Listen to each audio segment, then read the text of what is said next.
اعوذ باللہ من الشیطان الرجیم بسم اللہ الرحمن الرحیم۔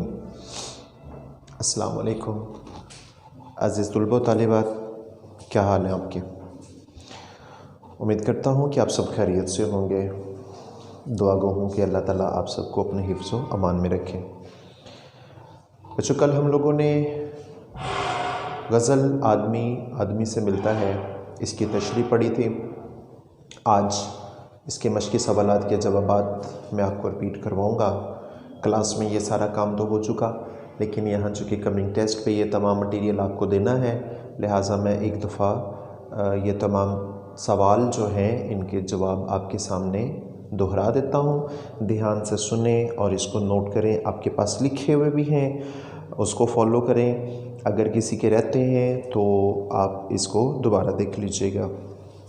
ہمارے اس غزل کے مشقی سوالات میں پہلا سوال کچھ اس طرح سے ہے کہ غزل کے مطلع کی نشاندہی کیجیے اور اپنی کاپی میں اسے الگ سے لکھیے۔ تو اس طرح کا سوال عام طور پہ پیپر میں تو نہیں آتا، لیکن ہمیں پتہ ہونا چاہیے کہ مطلع کس کو کہتے ہیں۔ تو سب سے پہلے آپ لکھیں گے کہ مطلع غزل یا نظم کا وہ پہلا شعر جو ہم قافیہ اور ہم ردیف ہوتا ہے، اور اس غزل کا مطلع جو ہے وہ درج ذیل ہے۔ اور اس کے بعد آپ شعر لکھ دیں گے آدمی سے ملتا ہے، دل مگر کسی سے کم ملتا ہے۔ اس کے بعد دوسرا سوال کچھ اس طرح سے ہے کہ پھولوں کا رنگ ہنسی سے ملنے کا مفہوم واضح کیجیے۔ تو اس کا جواب آپ لکھیں گے کہ شاعر جگر مراد آبادی کہتے ہیں کہ آج میرا محبوب بہت خوش ہے اور اس کی خوشی اس کے چہرے سے جھلکتی دکھائی دیتی ہے۔ اس کی مسکراہٹ کے سامنے آج پھولوں کا رنگ جو ہے نا وہ بھی مدھم پڑتا ہوا دکھائی دیتا ہے۔ وہ کہتا ہے کہ آج میرے محبوب کی مسکراہٹ جو ہے وہ باغوں میں کھلنے والے پھولوں کی طرح خوبصورت اور حسین ہے۔ مراد یہ ہے کہ اس کے محبوب کے چہرے کا حسن جو ہے وہ آج اس کی مسکراہٹ کی وجہ سے دو بالا ہے۔ تو کہتا ہے جس طرح پھول باغوں کی رونق کو بڑھاتے ہیں، اس طرح میرے محبوب کی مسکراہٹ اس کے حسن کو چار چاند لگا دیتی ہے۔ تیسرا سوال، ہوش اور بے خودی کے ملنے سے دنیا کے کاروبار کیسے سنورتے ہیں؟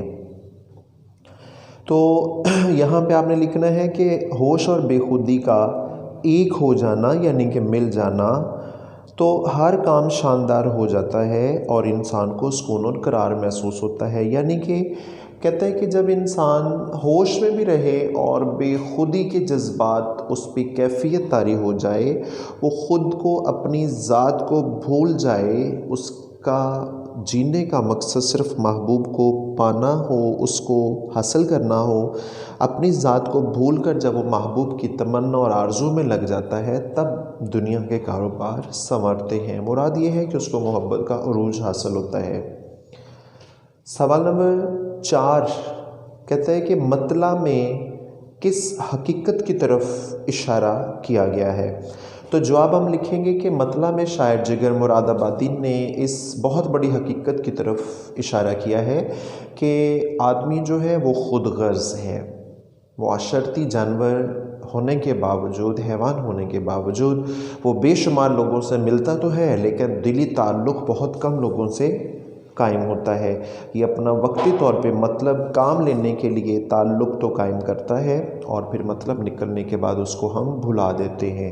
اس طرح اس نے دنیا کی بے ثباتی اور انسان کی خود غرضی کی طرف اشارہ کیا ہے۔ آخری سوال کچھ اس طرح سے ہے کہ 5ویں شعر میں مل کر نہ ملنے سے کیا مراد ہے؟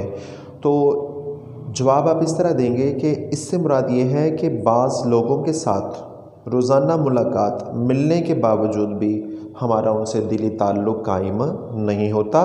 ہم صرف ایک تعلق، ایک رسم دنیا نبھانے کے لیے ان سے ملاقات ہوتی ہے، میل جول ہوتا ہے، لیکن حقیقت میں ہمارا دلی تعلق ان سے قائم نہیں ہوتا۔ اس طرح شاعر نے یہ بات باور کروائی ہے کہ انسان صرف مطلبی حد تک ہی لوگوں سے تعلق قائم کرتا ہے۔ بہت کم لوگ ایسے ہوتے ہیں جن سے ہمارا دلی رابطہ، دلی ربط، دلی سلسلہ بنتا ہے اور پھر یہ سلسلہ تعمر قائم رہتا ہے۔ جی بیٹا جی، اس کے بعد ہمارے تذکیر و تانیث اور چار جواب کا انتخاب وہ ہم لوگ پہلے حل کر چکے ہیں.